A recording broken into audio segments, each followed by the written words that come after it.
Good morning, everyone. Oh, I'm already getting a error message on our tech this morning. Yay, Happy New Year.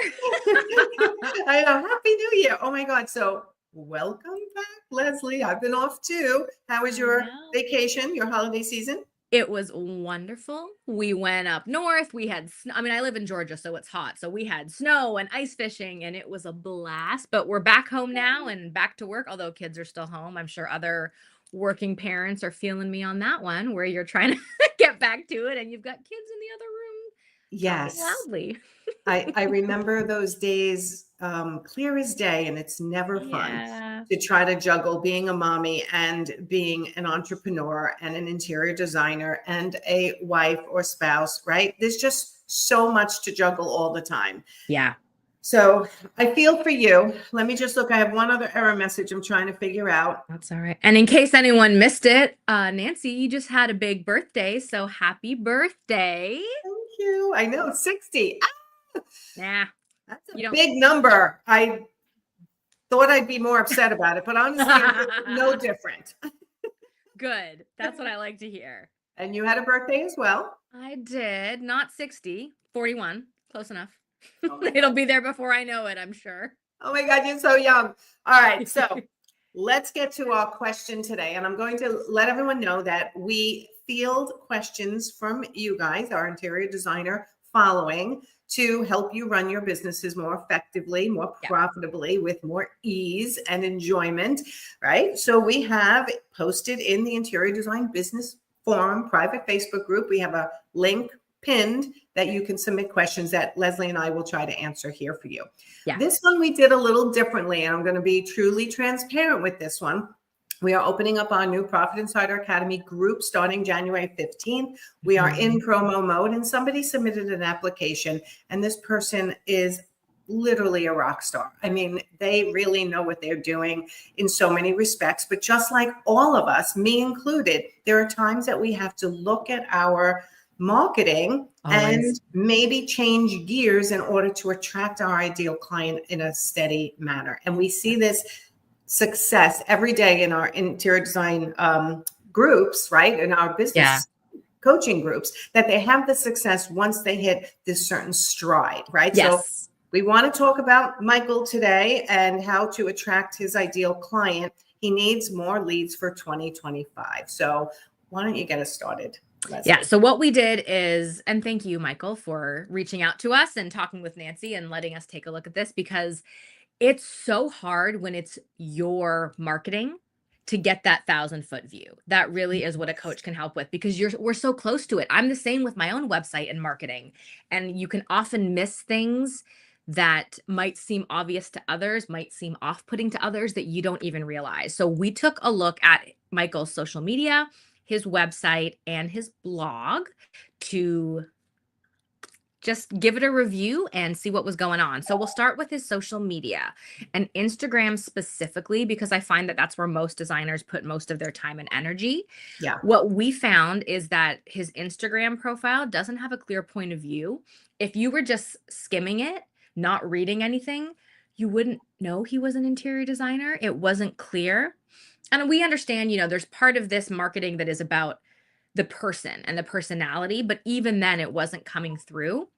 We also noticed, and this is a big one, and we get lots of pushback on this, Nancy, but we feel very strongly about this.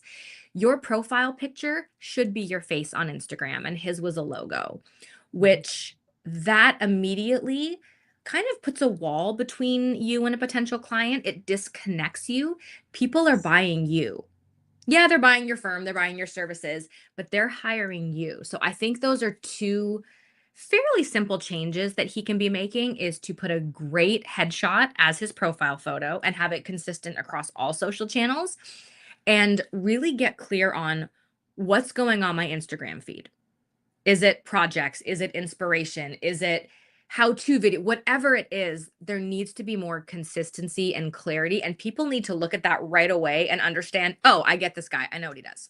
And right now, I know what he does, and I know what his point of view is when it comes to design. And your point of view can be, although I don't love it, can be very general. I just love beautiful interior design and I want to serve all of you, right? But that's very generic. And I Yeah. try to give this example. If you were a bachelorette, meaning you just don't have a spouse right now, and you were looking for your new home to be a certain way so that you can entertain and date or do whatever you want to do, and you're looking for an interior designer, and you see one that says, I'm an interior designer and I can do it all, kind of feeling, Yeah. right? Like, right. And then you see this interior designer that I specialize in singles, helping them create a space to entertain and feel comfortable and make it their own. If I was single, who would I choose if I came across those two profiles, right? So that was not a specialty of this particular designer, but I'm just trying to give an example of how what I'm known for, niche is rich and broad is broke, right? I'm a business coach to service-based entrepreneurs, but meaning I can coach anyone who has a service-based business, but I niche down to interior designers and really get to know their business so that I can help, like you, create that momentum they need to attract their clients on a regular basis. So as an interior designer, if you have a specialty in anything, meaning the look you're going for it with your clients, a point of view, things that you hate, things that you love, types of clients you want to work with that you specialize in because you understand their lifestyle, make it clear so that it's a no-brainer. When that person with that demographic needs a designer, you're their designer. Like they can't possibly choose anyone else because you're speaking right to them. So this is what Michael is missing in his profile. I learned a lot about him as a person, which he did really well, by the way. That is notable because most designers will just put their pretty pictures and I don't know anything about them. This was almost the opposite, right? I knew a lot about his personal life, but I didn't know a lot about his business point of view to hire him. I would agree. Okay. So when it came to his bio pictures, there's some great pictures there on his website itself. There's one or two that I might suggest taking off because I'm not sure what message it's giving. But that logo picture in the thing that everybody sees the minute they open up their social media, that should be your face. Definitely, like Lesley said. And the third thing that I had noticed is there's blogging, but there's inconsistency in the blogging. There hasn't been a blog since May or June of last year. If you're looking to attract your ideal client on a regular basis, we have to play the Google game.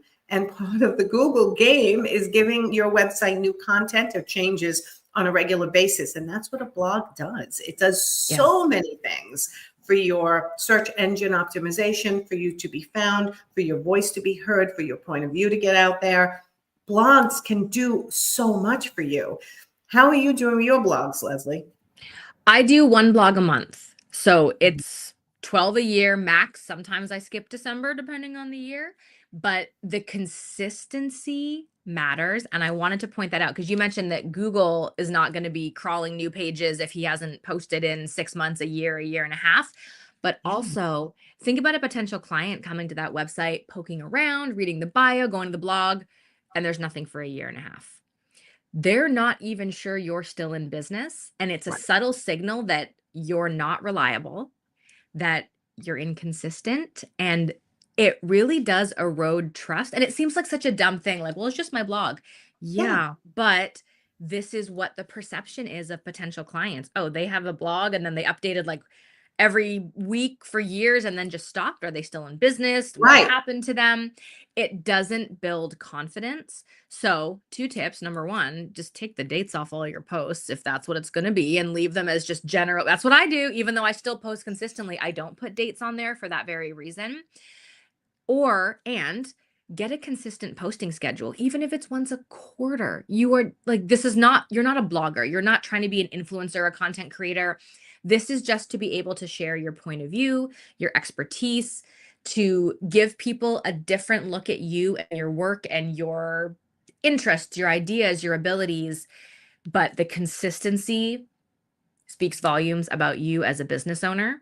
Yes. And that matters. Like I said, if it's once a quarter, fine. Hire someone to do this. It doesn't have to be a big burden on you or your time, but you can't not post for a year and a half and have people feel confident about hiring you.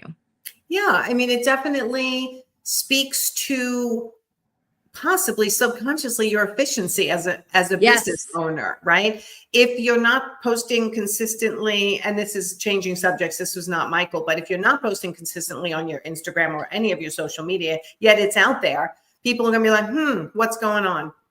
Exactly. They can't seem to keep up with running their business. So how likely are they going to be to keep up with my project, right? It gives them that pause. You nailed it. That's exactly it. And they're not going to say that to you. They're not going to communicate that. They're just going to close your website and move on. Right. Now, this is just really a high level, quick glance at Michael's public facing assets, right? Yeah. But there's so much more to attracting your ideal client in 2025. It's all about building the relationships, not within the industry as much, but outside the industry, which can kick you over the edge and get more of your ideal client. So there are people who live in parts of the United States or parts of the world that make it a little more difficult to gain that traction. So you have to have different strategies. We teach I should count one day how many marketing strategies we actually teach in the interior design, in the Profit Insiders Academy. Thank you. I keep everything's with the word profit in my world, so I was trying to pull it out. In the academy, we teach so many types of marketing techniques because not everything works for every single person. Yeah. Right. So we have to start culling out what works with that person's location, their experience level, their personality, the type of business they're trying to do and attract, whether it's through contractors, architects, directly through homeowners, past purchases of houses. Right. We have so many different ways that are working for our academy students that when I see somebody like Michael, I go, oh, my God. We need to be able to help you do an even better business, already doing a great business, but wants to do even more business, wants to do a better business, wants the leads to be coming in consistently. And that's what we try to get everyone to do. When you're consistent with your marketing and you figure out where your veins of business are coming from, then you start getting consistent business. Okay, so finding the veins of business, being consistent in doing your marketing down those veins of business will bring you consistent business. And that's the key to bringing in leads in 2025. So for any of you who are struggling with this, your business is not quite where you want it to be financially, or when it comes to the number of leads or how clean you run your business, right? How efficient your process and your procedures are, whether you're confused about how you should charge and when you should charge. This is all what we do in the Profit Insider Academy. We teach you how to run a full interior design business from the very beginning to the last thing you need to know at the end. And we help you get focused to implement it consistently so that your 2025 is a completely different year than your 2024 and hopefully much better, right? Exactly. Yeah. So, all right. Anyone who is struggling, make 2025 your year. Do not wait. I hear all the time, and I did it myself. I'm not going to hire a coach until I learn this piece myself. I can go to YouTube and learn that. And I can go here and learn that. And everyone's teaching it out in the open. Yes, a lot's taught out in the open. But what's different is having someone who you have to look at and be accountable to, and having someone to ask questions when you don't understand, or you come up with a different situation that's not exactly cookie cutter. Yeah. And that happens all the time. Every day in interior design. Very rare is anything cookie cutter in your world. Right? Yeah. So, all right. Close us out here. Give us our recap of Michael's. Yes, Michael, you're killing it. There are little things that we see improvements on social media, consistent point of view, profile picture being your beautiful face, not a logo. The website, I don't think we dove into this too much, but we did have a note that the about page wasn't client focused enough. It was too much about him. So that's another little bonus tip right there, is that your about page secretly, it's not about you. It's about how you can help your clients. And then the blog, get consistent, be mindful of the dates that are showing, get rid of them completely, or just make sure you have a consistent posting schedule. It doesn't have to be even that frequent. It's the consistency that matters. When potential clients show up to your website, they see that you show up when you say you're going to show up. And that speaks volumes about how you run your business. Like, again, it sounds so silly, but that's what people really subconsciously take in about you is they're legit. I want to hire this dude. Yes. They want to know who you are, who your point of view is. And the biggest thing is the vision of how, after working with you, what did they get? What feeling did you Yes. give them? Right. So marketing is all about the emotion. I mean, I'll end with this. Imagine in December of 2025, seeing that you finally reached either a 6-figure goal or doubling your income from 2024 because you made a conscious decision to change what you're doing and how you're doing it. Right. Yeah. So if you're struggling with your business, fill out an application for the Profit Insider Academy. Our latest group starts January 15th. Our success rate is insane. And I want to help more people than I helped in 2024 in 2025. That's my goal. So help me make my goal of helping you by filling out an application, getting on my calendar for a quick 15-minute call to see if it's the right program for you. If it's not, I will let you know. And hopefully Michael will see this and take some of our tips and implement and start his 2025 off with a bang, attracting his ideal client consistently. So thank you, Lesley. Thank you, Nancy. Happy New Year. Happy New Go Year. get it, designers. Go have a great year. Go to nancyganzikoffer.com. And at the top, you will see a link to apply for Profit Insiders. Let's Do it. this. We want you in there. We want you in there. And we'll see you next week for our Profitable Interior Designer broadcast that we do here, answering your questions that you submit to us. All right. You got it. See you soon. Thank you. Bye, everyone. Bye, everyone.